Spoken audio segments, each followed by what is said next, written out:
1998, this man's 22-year rampage had Vegas casinos confused and frustrated. It's estimated that he stole $16.7 million from thousands of different slot machines. He had the most sophisticated system we've ever seen. At the time, nobody could work it out. He's the smartest criminal you've never heard of. For years, the casinos didn't realize they were getting robbed right in front of their eyes. So how did such an ordinary man scan the biggest casinos in the world unnoticed? 2. Understand we need to go back. At 20 years old, an aspiring locksmith is in trouble. The Chicago Police Department have just taken him into custody. To make ends meet, he's been helping the Genovese crime family. They're one of the 5 families that dominate organized crime in New York and beyond. And they've been making good use of him as a locksmith to break into a plethora of cars, homes, and jewelry stores. But now he's being caught. If he rats, he'll end up in an early grave, but if he doesn't, he'll earn the family's respect and face prison. It's a decision that will have a huge impact on his future. Almost 10 years later, Dennis McAndrew is released from jail. He's had a lot of time to think about his mistake with the Genovese, so he makes the move from Chicago to Las Vegas and takes his mother's second name. As Dennis Nickrash, it will be a fresh start where nobody knows him. He won't have to share the proceeds of his crimes, and most importantly, there's lots of money. A few days later, he's playing slots in a casino. He's never really gambled before, and he doesn't intend to now. Instead, he's trying to understand how they're secured, if they're alarmed, and what triggers the jackpot. If he can find an undetected way to open a machine, then perhaps he can prompt a payday like no other. Now, at the time, slot machines were incredibly simple. Inserting a coin and pulling the lever would spin several mechanical reels. If the reel stopped on a winning combination, it would complete an internal circuit that would then activate the machine's jackpot and release the maximum payout. Understanding the machine's internal mechanics is the difficult part, and Dennis doesn't want to take any risks. So with his newly changed name, he perk. To open the machine's outer casing is simple. By sliding a small sheet of metal through a crack, at the right place he can release the catch from the inside. However, the casino machine's manufacturer has built in an alarm to catch thieves who force their slot machines open. When a slot machine is opened, there's a 5-second window before the alarm goes off. A time delay is deliberately programmed in, so casino staff are able to open machines without causing a panic.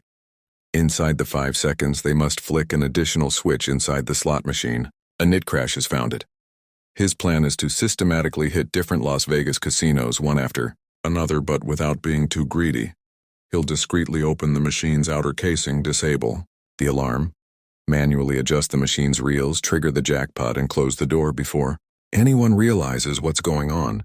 All they'll see is another lucky player cashing out. He practices the sequence over and over, again in his apartment. Before long, he can complete the entire process in 15 seconds. For almost 10 years, he drives casinos crazy up and down the Las Vegas Strip with it. They've realized money's going missing, and they know when it happened, but every time they check a cheated machine, there isn't any sign of tampering. Bit by bit, over thousands of visits, Nickrash has stolen $10 million. But on one afternoon in 1986, he slips up. He's emptied this slot machine several times before. Positioned in a quieter corner of the casino, he's timed it perfectly. As the casino security hands over to the next shift, he'll quickly slip open the machine, deactivate the alarm, and set off the jackpot just like before. Except today there's a new guy, starting. Keen to impress and looking like a member of the public, this employee has arrived. Early, Nickrash hits up the slot machine's jackpot and closes the outer casing right in front of him. He's being caught red-handed. After being grappled to the floor, he faces another 5 years inside. But as we know, Dennis only sees opportunity. He's unrelenting because this is where he begins to mastermind an even bigger scam that'll cost the casinos up to $40 million per year. It's rapidly growing. Technology is advancing. The old slot machines are being replaced, and CCTV is starting to appear everywhere. Unfazed, he begins to learn about the new slot machines. These new electronic slot machines have a video display unit that shows the player virtual spinning reels. Like the old ones, similar. Symbols signal a jackpot, but the outcome is decided by a computer software that is located within a chip on the slot machine's central motherboard. Dennis has the skills to access the motherboard, but all this computer stuff is just too much for him. Quickly, he realizes he's going to need help. To solve his problem, it means delving into his past. So he gets in touch with a member of the Genovese crime family, Eugene Bulgarino. He happens to be an expert when it comes to the latest technology, and better still, he's extremely wealthy and has no criminal background. He's easily able to purchase 2 slot machines for them to examine. Keeping quiet all those years ago has paid off. With Eugene and all his contacts cracking the slot machine's code, they create a small handheld device that Nick Rash can mount on top of the internal motherboard. This device will corrupt the slot machine's computer code for a limited time.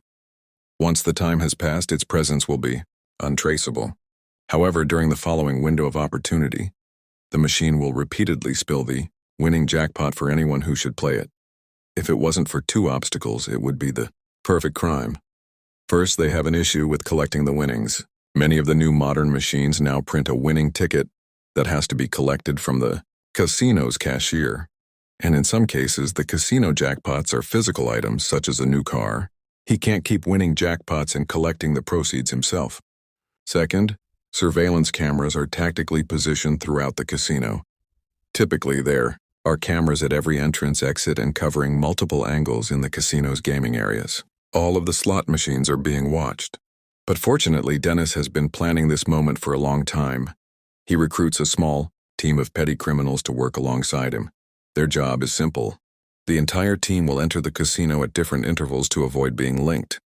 When Nick Rash enters the casino, he'll conceal his identity via a disguise and head to the slot machine area. There, several of the team will be playing slot machines already. As he approaches, they'll move into the camera's line of sight, blocking the target machine from view with their body. He'll then crack the door, deactivate the alarm, and install the rogue computer code. Once he's left, the camera blockers will then continue to play more slots. One of them, typically a woman, will then play the corrupt machine and redeem the jackpot, without raising suspicion. It's bold, but extremely clever. Now they just need to cheat Vegas out of big money pots. In November of 1996, Nick Rash and his team execute for the first time. They play it cautious at first, but it's the easiest $30,000 they've ever made. Nobody suspects a thing. 70% of the final winnings automatically go to Nick Rash, and the other 30% is evenly distributed among the other 9 team members. They repeat the trick at multiple casinos up and down the Vegas Strip for the next 8 months. They cheat the Luxor, Rio, and the MGM for growing amounts each time.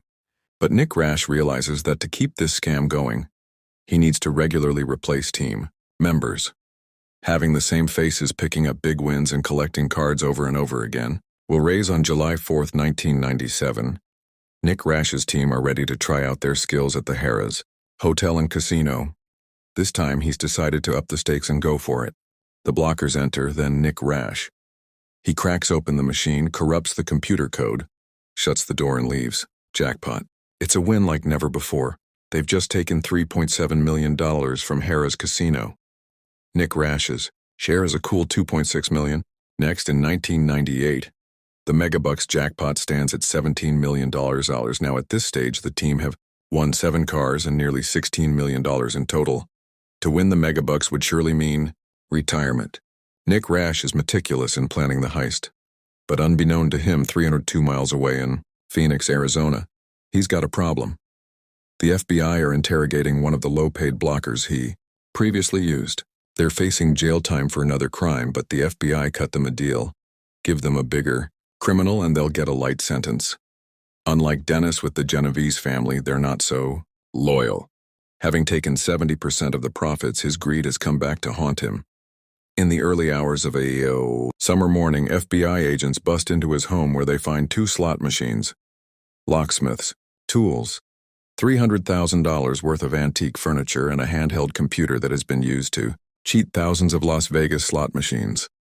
Nick Rash, at 57, is one of the greatest slot machine cheats in history. Facing a 7.5-year sentence, he's sent to jail for the final time and entered into Nevada's Black Book. The prosecution offer him a light sentence if he rats out another casino criminal, just like this one here in the next video. Dennis, however, refuses and serves his sentence in full before passing away in 2010. Thanks for watching. Please subscribe.